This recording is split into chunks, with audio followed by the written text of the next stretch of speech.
What's up? It's Mike Mal, and you are listening to the Athletor podcast, where we dive into the processes, mindsets, strategies of some of the most successful athletes and coaches from all walks of life.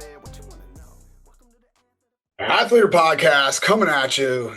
National Duels Invite champion, Ohio State Buckeyes assistant coach J Jaggers on the podcast today.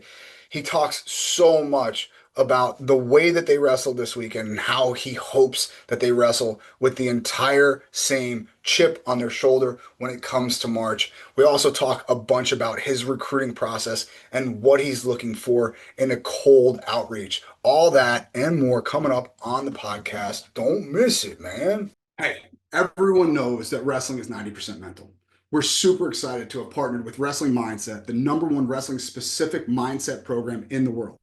Make sure to sign up at WrestlingMindset.com using promo code Athletor25 for a $500 discount.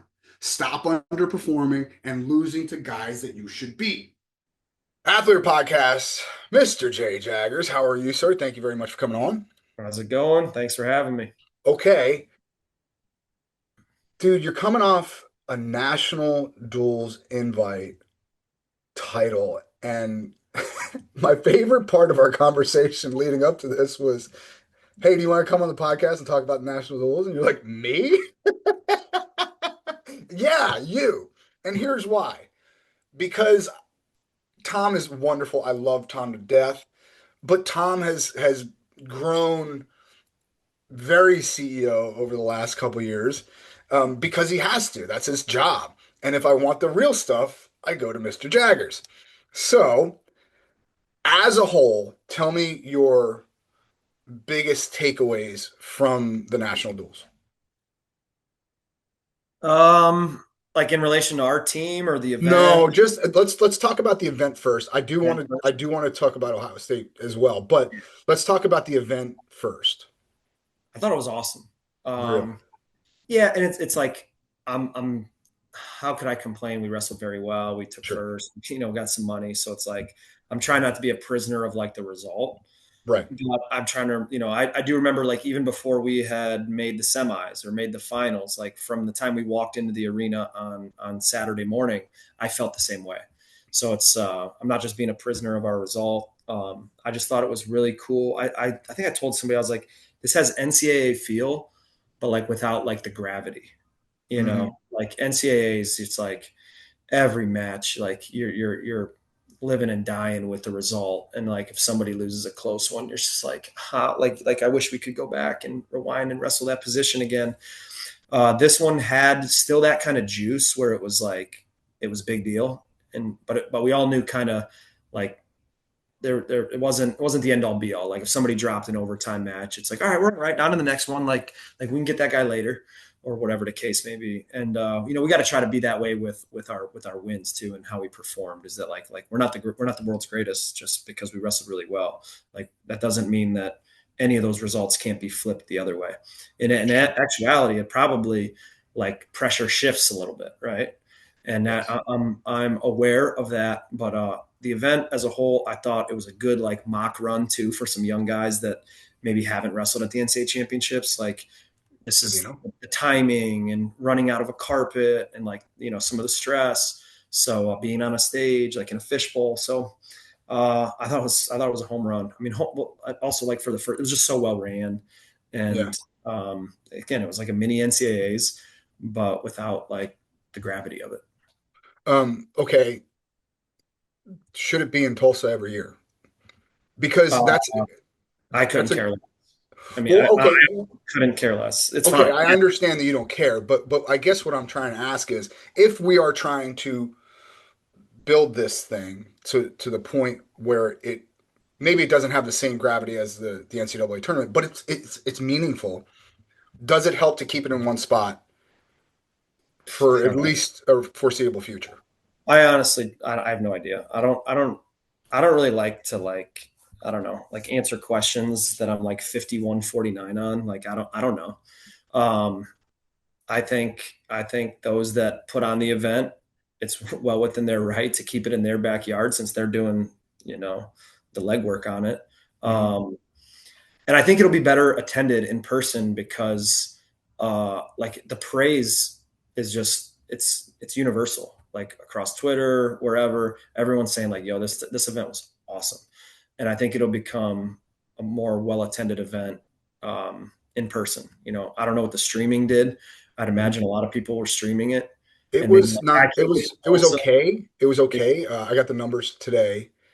It was okay. Uh, to put in context, the finals did about 1/7 of the NCAA finals. Okay, yeah, but that said, I would love to see it become the destination. Like yeah, I would love to see it become like the destination spot. And I'm not saying that I don't love going to the NCAA tournament. I'm saying it's wholly difficult to keep hold of, right? Like it's really, really, really difficult. Like if I just wanted to follow Ohio State, doing that at the NCAA tournament is not an easy chore. Like it's not easy, right? Like I have to get up and move, or I have to, binoculars, or it's just not easy. I think this event lends itself to a more fan friendly environment, and when you start putting the fans or the people consuming the event first, hopefully they return the favor and actually go to the event. yeah. I think it'll be well. I think it'll be more well attended. I think people were kind of like, let's see what it looks like. But also, I've been wrong before, so I don't really know. Fair enough. Fair Like enough. I No, hope I so. get it. I The get, more and that's fans, why I come to you, because you tell me the truth. yeah, Okay, let's talk about Ohio State's performance. Obviously, you guys won it, and you did very well. What are some takeaways? And you said it almost shifts the expectations sometimes. Are you a little bit nervous that was? Uh-oh, did we just peak in November, dude? Hey, don't go anywhere. It's Mike. We'll get back to the podcast in just a second. We got to pay the bills though. Do you have an athlete that's looking to break into the social media space? We at athletorlive.com have a brand new in-depth tutorial done by none other than Caden Henshaw. If you don't know who Caden is, he's not even a Division I wrestler, yet he's got hundreds of thousands of engaged followers. Learn how to create engaging content, grow your followers, and open up new opportunities in the NIL space. Go to athletorlive.com/Caden and we'll give you the first module completely free. yeah. I don't. A wrestling peaking's interesting because it's like we're going to be physically better in March for sure, right? Mhm. Like we have 3 months to get better, unless obviously injury is the only thing that could derail that. But in terms of like you know, acquiring new skills, getting in a little better shape, like that's going to happen. But also the field does. I just hope that our mindset doesn't shift from what it was this weekend. So like this weekend, we went in, we had a little bit of an underdog mentality, um, and we were aggressive, and we were trying to like. It just felt like we were like trying to put the world on notice. Like, hey, we're a pretty good team. Like I know, we haven't been talked about as much in the last couple of years. To some programs that had, whether it was a great tournament last year or, new staffs and stuff like that. There maybe the excitement wasn't as there. And now I think our team like wrestled with a chip on their shoulder. That can't leave. So like that's the thing that, yeah, of course, as a coach, like that's the thing you gotta try to combat and make sure your team's in a good spot for March. But Mhm. so like worry is a bad word. Like that's what coaching is trying to stop problems before they happen and fix things and make sure your team's in a good spot. So like I wouldn't say worry is the right word, but like I'm aware of how the mental approach could shift now that if you're reading your own press clippings. Sure. No, that makes all the sense in the world. I I would love to hear your thoughts on Davino. I think he, I think everyone in your room knew that he was capable of that, but to go out there and darn near major Ayala and have a breakout performance like that? What was it expected? Did you think, like, obviously you knew he has potential, but to go and do it is another thing. Yeah, no, total belief in Ben. It matters to him. Like it matters big time. He's very driven. Um, he wants to be a national champion. He works every day towards that. His skills are great and his feel. Like he's just like a high IQ wrestler. He understands, what he's looking for out there. Again, it's just the mental side of making sure like, hey, if you're really better than this guy, let's go find out instead of plotting and making it, a slower paced match. I think to his own admission, like last year, a couple times where he got opportunities to wrestle, elite level guys, it was a little bit too much cat and mouse and not enough just like attack and like, let's exchange with the guy and see if our skills are better. And if they're not, we'll figure out, where we got to increase, our skills or our conditioning or whatnot. But if we do nothing and it becomes like a one position match, then we just don't really know what to attack. So I think some of that came with, again, he's the underdog. Like it's a lot easier to be like chase and do that than it is to like protect. So that's the thing where we'll see how he goes when he's wrestling. He's ranked number 2 now. Let's see what happens when he's wrestling the guy who's ranked 9th and that dude's game and trying to knock him off. Like, can you have the same sort of pace, focus? And if the guy sneaks a takedown on you, do you get stressed? Or are you like, nah, it's no big deal. I'll just come back and get another one. So they're all things that we have to see more, just more of it. I hear you. But what I saw from the Buckeyes this past weekend was an entire team that had that attack mentality. Now, I know a lot of coaches preach that, but bringing it out of your athletes on a pretty darn big stage, again, not the biggest stage, but a pretty darn big stage, can be a challenge. I guess to me, it looked like the entire team wrestled like Mendez does, right? Like Jesse is a fearless son of a gun. Like it's impressive to me. Like the kid is just fearless, and that's a lot of what I saw. So, do you think that mentality comes from coaching staff, from recruiting the type of athletes that are willing to do that, or does it come from them seeing a guy that's a 2-time national champion now in his senior year, going, well, it's working for him. We should maybe adopt that same mentality. Yeah, it's all of it. I would say like it wasn't as if our staff had a revelation in April. It's like, we should try to do this year. Be more aggressive. Like It seems to work out. Yeah, like we're always preaching that. And now I think everybody subscribes to that Sure. philosophy too, even like athletes. I'm like, we all agree that if we lead the hand fight, if we're aggressive, if we're pulling on the guy, if we're attack rates high, if we're defensive ready, like if we all agree that those things are win, why doesn't everybody do it? Well, it's just really hard. It's really hard.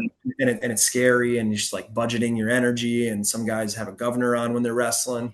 But I think, some of it's definitely Jesse's leadership, but also like that's Ben, like Ben and Cannon. Like Cannon's the other one. I think those 3 being in the front half of the lineup too, like takes pressure off the big guys for them now to wrestle that way as well. You know what I mean? Like that was every dual meet was pretty much over at halftime. Sure. We went 5-0 in every single duel. Aside, not mathematically, like I understand. No, I understand. Like we're good. And it freed the big guys up, and they wrestled really well too. Now they didn't leave with the record, but if you just look at like progress, like Gallagher, tremendous amount of progress. Minnesota match got a little squirrely with a wild call, but it's like Caliendo was overtime match, where in the duel last year it was not that close. So it's like, hey, you close the gap. Fishback lost in the round of 12 to All Red last year. All Red took something from him. And, he wrestled really well. So it's like, I think that they're starting to believe. I think the takedown bonus, by the way, helped some of this. Shut up. Really? Yeah. Well, yeah. Cause it was like beginning of the thing. We're like, yo, we got to let's try to get that takedown bonus. And then the guys came out and like they did it against Wyoming. And I think the average they put up was, it was like 18 seconds or something insane. And it was just like it just became, they were like uh contagious, where they were like, let's do it again for the Minnesota duel. And then it was like, well, hey, that worked out really well last night. Let's do that again. We should do Yeah. that. Yeah, it's like Happy Gilmore, right? Like I should Yeah. just put the ball in the hole every time. So I think some of it was just a lot of different things that happened. I think we had a good spring and summer. We have good buy-in, and then you have enough of your team. Like when if it's just Jesse wrestling that style, then people will look at him and almost like ostracize him. Like, well, he's just a freak. He's different.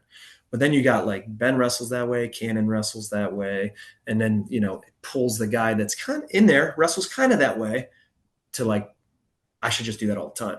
Yeah. So we got to get our whole team. We got to get the whole program wrestling that way, right? Even our second, third string guys, like when they go to opens, like that's what I'm looking at. Like how good are our skills, but also like what's the style in which we wrestle? Like you should wrestle a match in a style in which like everybody's proud of.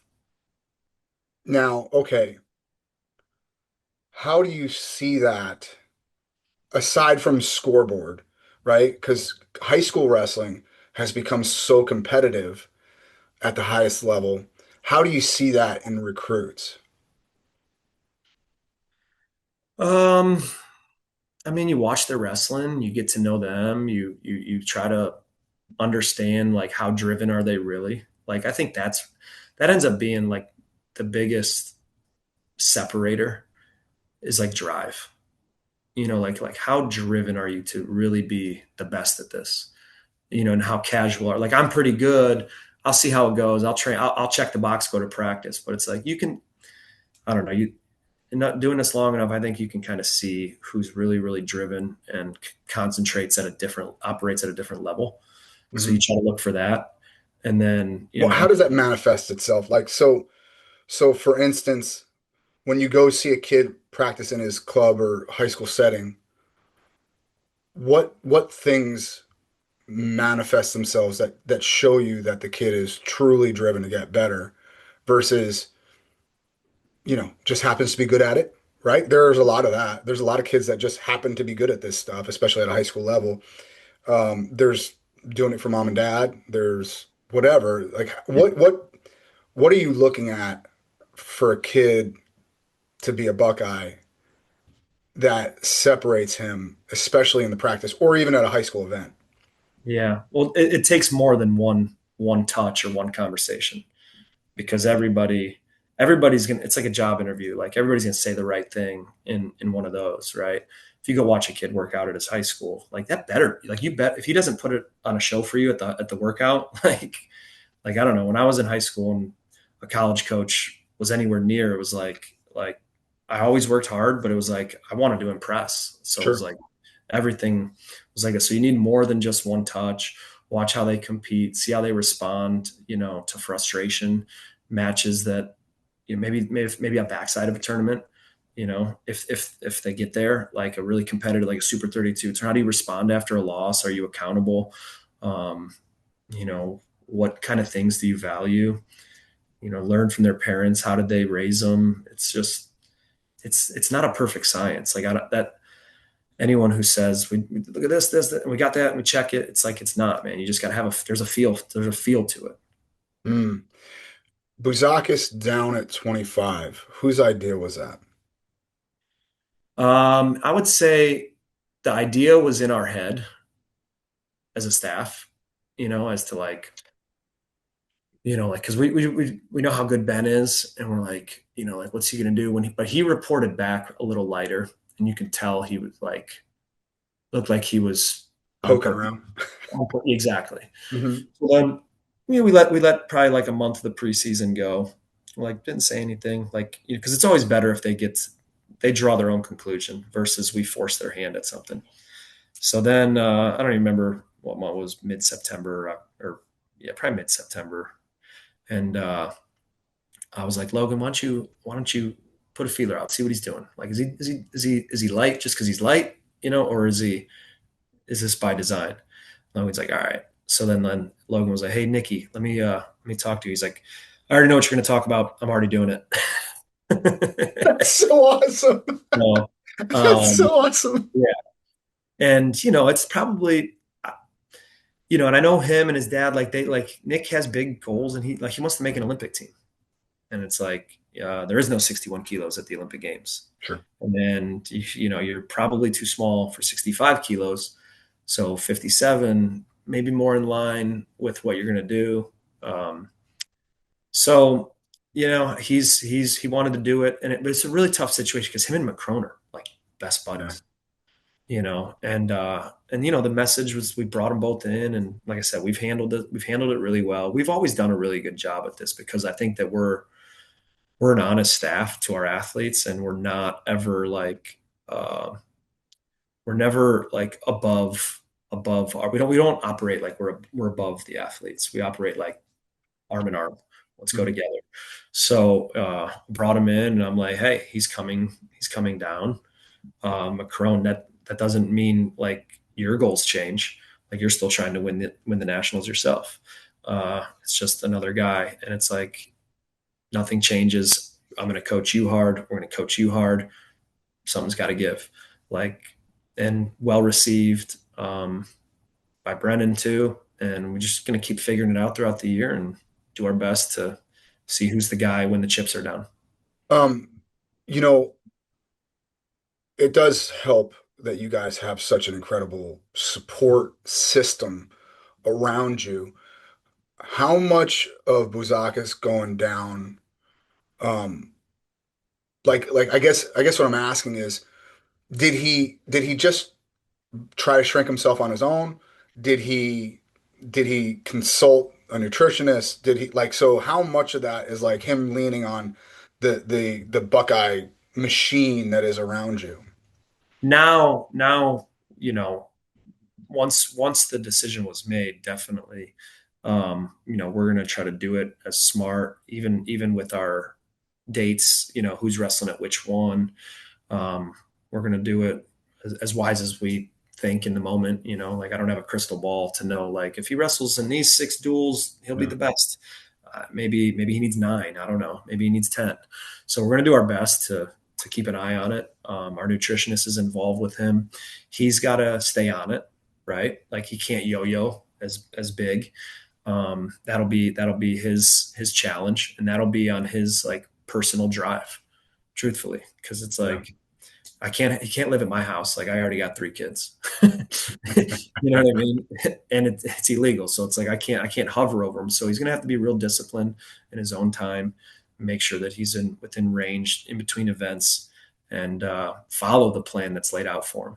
Like the greatest plan in the world can be that. It can be just that. And if you don't follow it, like what's it matter? So but I would say like June, July, August, we were kind of like just let's concentrate on getting better, Mhm. not really starting it yet because we weren't sure, you know. We weren't sure if he was gonna try to stay at 33 or go 25. Like I said, we didn't want to like force his hand in that. Yeah. Yeah. That's again the discipline that some of these and we're seeing it at the high school level too, right? Like the discipline that these kids are employing is far and beyond what I remember when I was a kid. And it's a testament to the sport really, but it's also a testament to the coaches. Um, the high level coaches that we have at the high school level now. And you're seeing kids like my son's he had to cut like he wrestled 44 most of last year. And if you want to make the team here in Poway, you got to find a spot and you got to take it. So he's cutting down to 32 this year. And he's the amount of discipline that a high school kid shows. I mean, it was yesterday. I picked him up from practice and we're right into the sauna for an extra workout and then right into the cold water and then back home and feed him. And the level of athlete right now, and he's not nationally ranked. Like that's I guess what I'm getting at is like he's not the best high school wrestler in the country. Are you seeing this across the board, and does it make it easier for their transition into college? Um, yeah, I don't know. I think those that are there's so many good guys, like so many good wrestlers, so many good staffs, coaches out there. Even this weekend when I look around at I look at the floor at one point, and I'm just looking at like the corners, and I'm like, man, just like everybody knows what they're doing, man. Like everybody's pretty good, all my peers and colleagues, and it's so competitive that it's like you have to you have to like unturn like every stone to give yourself like your best chance. Mhm. And I think we try to do that here. We don't believe in any like magic bullet. Like, well, if you do, drink this and you're going to definitely win. But they add up. They add up. So we try to be as disciplined as we can. And, learn as be cutting edge with recovery and um, training methods, and then just really know your team, man. Just know your team because, like I said, you can have a plan, but then you got to be willing to deviate too if need be. Yeah. Um, so I think one of the coolest things about this past weekend was that it opened the door of doubt to me. Okay. It opened the door of like, well, we might not know exactly who's going to win the NCAA tournament this year. And that's awesome, right? To walk into the NCAA tournament and know who's going to win is not as much fun as a team race. I know that you guys believe that you could win a national title. Has that belief been strengthened because of your performance this past weekend? Mm, probably, being honest, yeah, probably. Um, I've said this to anybody that would care to ask, over the summer and the fall or whatever about our team is we're very balanced team. A lot of guys capable of making, high podium runs at the nationals. Now the challenge is they all do it on the same weekend, Right. right? So it's like in a vacuum, if you looked at every guy in our lineup, you could see a scenario where it's like, yeah, he could be top three, he can be top three, he can be top three. He could like I think they have the talent. I think that if they compete to their absolute best, sometimes you gotta get a little lucky too. Sure. Calls go your way or whatever on 50-50. Wrestling's getting so hard to officiate because everybody's so darn good and they just never quit wrestling. So like, yes, if in a vacuum, if you really believe that every guy in your team has the capability to be in the national finals, top three, top four, then why can't if they did that on the same weekend, why couldn't that lead to a national championship? I know that what we got to do is make sure that like even on a bad day, like you're still capable of being all American. you Top know. eight. So it's Mhm. I think that's when you look at Penn State's lineup, that's why I made everybody like it's so impressive is because like their each guy's floor is pretty high still. You know Yeah. what I mean? Yeah. Now so it's like I need to see more and more consistency, and that maybe that's me being like a hardo on my team, but I know what their ceiling is, each guy, and I believe in every single one of them. And we got to make sure that their floor isn't 2-2 round of 12 or something like that. So we got Yeah. to keep getting better, keep getting better. I've coached some teams, in 2018 where it was just like, oh, we're going to have 7 to 10 All Americans. Like, there's just no way like NATO's not going to place at the NCAA tournament. Right. Like he's in a tier up here that Right. it's just what it is. So, I think that now that, some guys maybe from a ranking standpoint look like they're in this tier, you got to stay in that tier and you got to separate from that next tier and not be So, vulnerable to a bad match or something pushing you. okay, that's great. What is the best way to determine their floor then? Because to me, like you have to put on the schedule the CKLVs and you have to get your Big Ten duels in. But where do you or maybe it's in the wrestling room, maybe it's at the I Cavell don't, Center. I don't think you have to determine it. Like there's like, I don't have to like turn in a sheet before the nationals and be like, he's not allowed to be any less than round of 12. Right.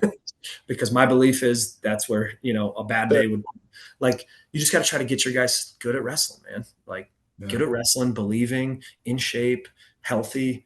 Like, just keep doing your best and wrestling the style. I think the biggest thing for us is like, will we continue to wrestle at that like blitzing style that we wrestled this weekend?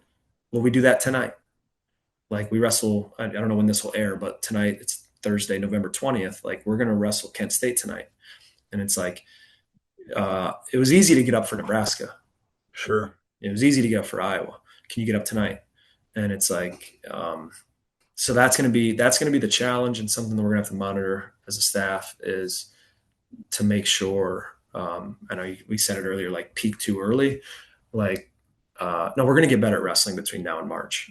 I know that, but can we just continue to wrestle the style that brought us here? Yeah.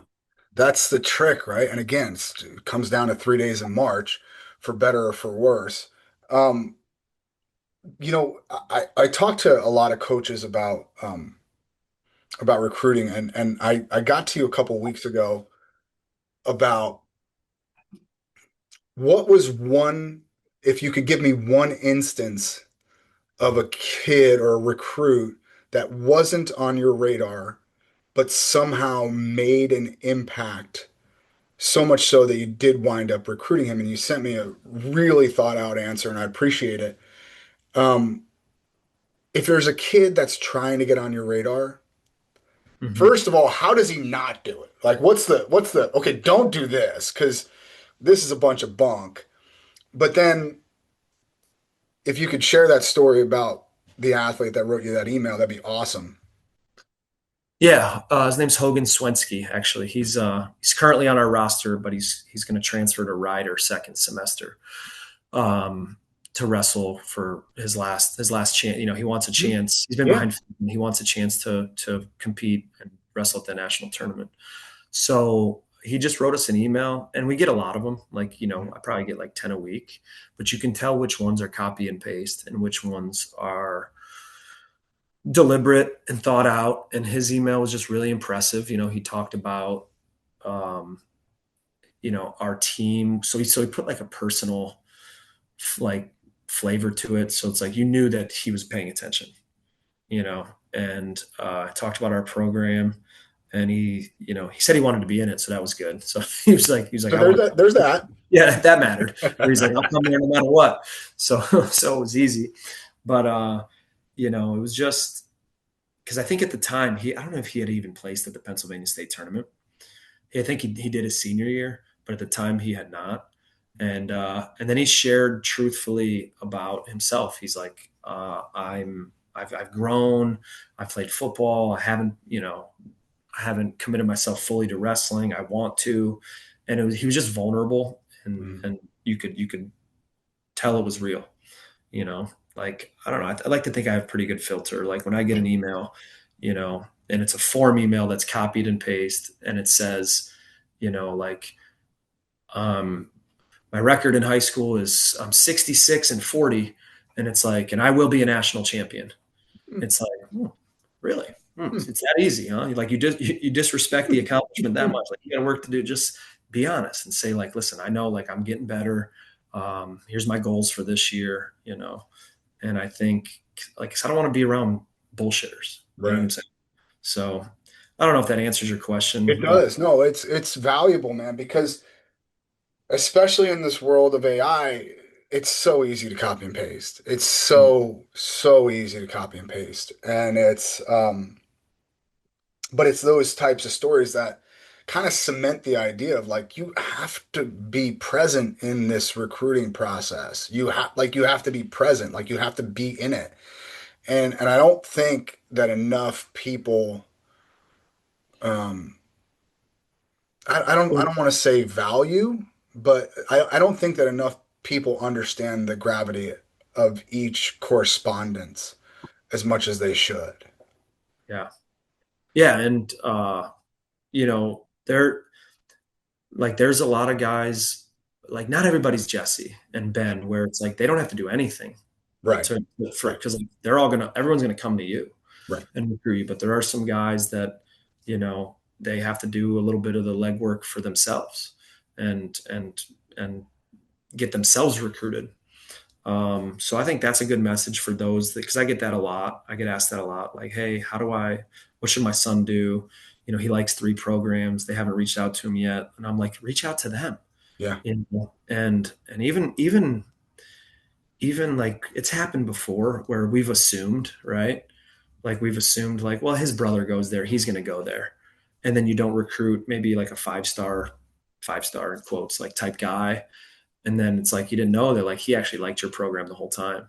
So, you can't be so proud that that you're unwilling to reach out if you want to get recruited to your dream school, you know, like Yeah. you can't just cross your fingers and hope on June 15th. Like, if you're Jesse, you're probably good. For sure. you'll Yeah. have, For you'll have, sure. you'll have 77 calls, but Yeah. it's like, not everybody's that. Right. Well, look at Schwabi's kid, right? Like Mike Ray was going hard at Schwab's kid, like going hard to get him to Cornell. Now he did wind up signing at Yeah. UNI, and that's or at least committing. But I think that there's a lot more of those types of kids out there.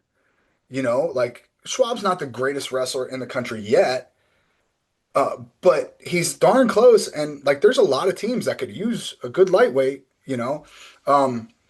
Yeah, I think there's a ton of those examples out there. All right. Hey, coaches, recruit my son in a couple of years because he probably won't want to wrestle for me. What makes you say that? I disagree. Anywhere but Ohio State. No, I'm just teasing. How often do you guys recruit guys that are not in the top 100? I mean, we put as much we have all fall. We have visits every weekend, and there's some visits where it's like, you got three guys that are all ranked in the top 15 overall, regardless of weight class. And there's some weekends where we're like, we know that this guy, he's down the road guy, Mhm. might not be a 4-year starter, but equally as important. So, we try, the biggest thing we try to do is just make our room as competitive as possible with the personnel, right? Like that's what you can control. And, sometimes it's a challenge because it's like when you do have a Ben Davino, like how do you try to convince a lightweight to come that is going to be like, yo, I'm going to be behind him for too many, or whatever. Yeah. So you got to try to find the kids that truthfully are like, keep it for what it's worth. And I want to get better at wrestling, and that's the place I'm going to do it. And when when it's my time, it'll be my time and I'll be ready, And then, Oof, that is tough. yeah, That it's is, a tough one, right? Like, yeah, I mean, that's it's football. It's like, like great quarterback, but he's a sophomore. I got to go play over here. yeah, So yeah. That's and tricky. All right. that happened with us a little bit this spring with, 5 or 6 guys that transferred that are now starting on other team. Yeah, So it's like I don't fault it. I love those guys. Like I get it. yeah, I know what it is. sure. That makes all the sense in the world. All right, let's get to our sprint. My brother, tell me, what is the greatest wrestling shoe of all time, and has it changed since the last time you've been on? I don't even know what I said last time. Good. Uh, um, I'm not one of these guys either, by the way. Like, We like, know. like I don't even know what some of them are. Like, the guys are like, you see the OG, these, and I'm like, the what? In high school, I liked wearing I wore the first pair of Colats. Ooh, yeah. Those are So, sexy. like, there's the slick one, the slick Yeah, black one, not the yeah, one with the wheels. I think that was the second one, right? With like yes. Mhm. perforation on it. But that first one was real slick. Yeah, they were good looking. I had a pair that got snatched out of my friggin' office. Like somebody went into my office and took them. Like, whoa, that was pretty bad. Yeah. Um, okay. Give me a book recommendation, man. Uh, Ralph, do you read? Ralph hasn't read a book since what was that book? Fever. Ralph hasn't read a book since Fever in the 2nd grade. He's in the office next door, so our I doors got are it. closed. But I don't really read, bro. Okay, good. Beaver Yeah. it is. Hey, but I'm awesome at watching movies. Yeah, you are. Yeah, you Oh, are. yeah. Like if you had to rank NCAA coaches and like how many like films and series they watch, I gotta be in the top 10. All right. Give me your favorite all-time movie. Go. Man, that's too. I can't even. I You can't even can. do it. Stever's in the room now. Let me just go recently, like what I like watching. I'm into this show called Slow Horses. Love that show. Okay. Not even a movie. I didn't even answer your question, but took it my way. Is that the CIA? It's MI5. Yeah, Okay. it's in London. I've heard about that one. Yeah, Okay. it's a good show. Gary Oldman, awesome. Yeah, he's amazing. All right. Got to have 4. Got to be American. Who is on your Mount Rushmore of wrestling? I did this last time. I know, and that's why sometimes they change. It changed. It was like 2 years ago. Fine. I keep it simple. I go with JB, John Smith, Kale, and Gable. That's the only list. It's still tried and true, sir. Yeah. Okay. And it's not maybe not as many, world championships or whatever. And I know Bruce has an argument because he was just such a dog for so long. Sure. I was talking about like just straight impact. Impact on the sport. That's the only thing that matters. Okay. You got a magic wand. You could change one thing about the sport of wrestling. What would it be, brother? Nothing.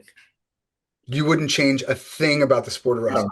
I see everyone you interview pops up on my Instagram feed, and I'm trying to be different. I don't know. Okay. No, I think we're in a good spot, man. I mean, it's fun. It's competitive. These high school kids coming out are dogs. It's really fun. It's really fun. I would say, oh, here's one. You know what? I'll shout out. This will be for Tervel, my guy Tervel. Okay. All right. He always makes the same joke. I love it. He's like, why do we all got to go to weigh-ins though? Like he says, like, why does every coach got to go to weigh-ins? I don't know. So like wrestling, I just crack up every time we're at weigh-ins. It's like 6 a.m. All 200 guys in the event are pissed in their underwear.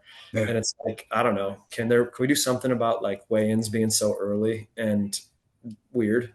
Like, yeah, the whole process is bizarre. You give everybody a pound and just like everybody like weigh in like shorts and a t-shirt and just be like, we get it. Like you get a pound worth of fabric. Like, I don't know. It just looks weird. Like I always think like if an alien came in and was like looking at sport, they'd be like, what are these? What is this one?